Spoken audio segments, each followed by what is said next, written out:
while we're on the subject of biology and, you know, making things that make humans healthy, let's hear from a real, live, actual doctor. Not all these fake doctors with PhDs. This is a real doctor who does stuff and possibly has a PhD as well. Dr. Emma Tucker. So this is the better half of Brad, who we heard in the first half. Hi, so my name's Emma, and as introduced, I am a doctor, but I do research in space medicine. And I'm going to talk for about 8 minutes about everything that can go wrong with the human body in space. And basically, if you're thinking about going into space, if you've got a pretty strong stomach, you don't get motion sick, and you're happy to take risks, you'll probably be okay. But I'll talk about some of the things that could happen to you. So, right now, we've got gravity. It's pulling us down to the earth. It's also pulling the contents of our body downwards as well. Inside of our body, all of the fluid is getting pulled to the bottom of our body. If you take away that gravity, it'll all distribute upwards, and that means that people get very puffy in their face. They feel like they've got a bit of a cold or a flu. They feel like they've got sinus congestion. You can see Chris Hadfield here. The vessels in his neck are all sort of absolutely engorged with blood. And not only that, the counter of that is that your legs become really skinny in space. You lose about 2 litres of fluid from your legs, which goes to the top half of your body. Does that matter? Well, it turns out it does matter. Because when fluid goes up to the top half of the body, it goes up into your head. Your head has a fixed closed box around it which can't contain all this pressure, and it puts pressure out on your eyes. It pushes your the back of your eyes forward, and it means that people's visual acuity goes down in space to the extent that when some astronauts come back from space, they actually lose their driver's licenses. They're not able to see well enough. Having all this pressure up in the top half of your body puts strain on your heart as well. So this here's an ECG which was taken of someone in space.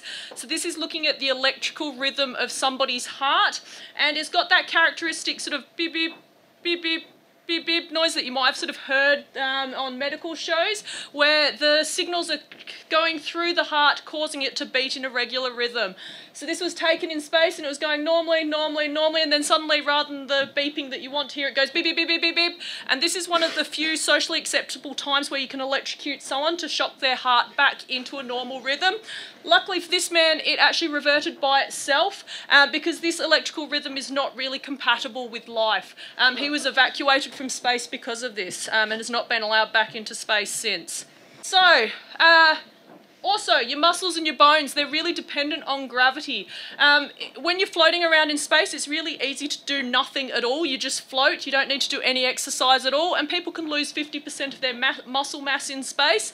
Doesn't really matter if you're not really doing much. But what people care about a lot is their bones. So to keep your bones strong, you have to do weight-bearing exercise. You might have had some annoying doctor at some stage that tell you need to do weight-bearing exercise to make sure you've got healthy bones when you're older. And the astronauts are constantly exercising to maintain their bones. To be honest, they don't care about their bones too much. They're not going to fall over and break them because they're going to be up in space. They'll break them when they come back down to Earth and they can get good painkillers from doctors. But in principle, they could break their spine, they could break their hips. They're characteristic fractures of people who have low bone density.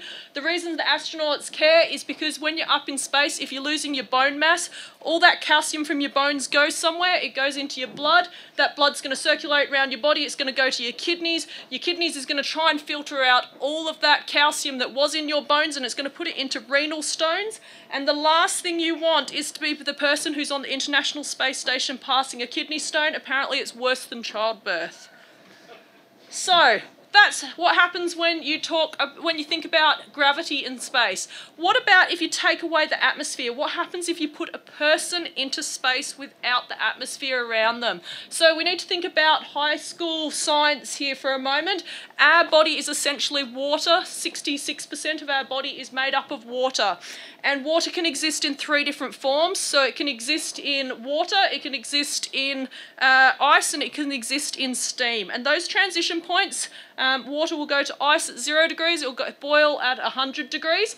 That's very dependent about the fact that we're at sea level.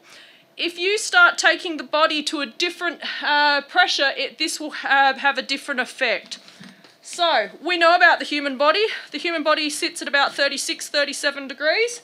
So that's very nice. At sea level, the human body pretty much exists in a liquid form. Our blood is liquid, it circulates as a liquid. If you take the human body and you take it high enough that the pressure drops to a certain amount, which happens to be around 19 kilometres above the surface of the Earth, the human body will stop being in the liquid phase of this diagram and it will move to the gas part of the diagram, and that means that the human body will literally boil. Your blood will boil in space. It's not just an expression where you get angry, your blood can literally boil. The other thing about this is there's liquid in a few different areas. One of the areas which will boil first is actually your eyes. The front, inside your eyes is a lot of liquid. The vitreous of your eyes will boil very quickly. The retina at the back probably will still work for a few minutes and you'll actually be able to see your eyes boiling in front of your retina and your brain will process that. You could say, is this a thing? Yes, it's a thing. These three people experienced this. This is the Soyuz 11 crew and they had a fatal decompression in space. So, radiation, if you take the human body away from the Earth, we've been protected by the magnetic field of the Earth and we've been protected by the atmosphere of the Earth. If you go high up, away from the atmosphere and away from the magnetic field, what will happen is you start getting more radiation. We're all getting radiation every day, all day, every day.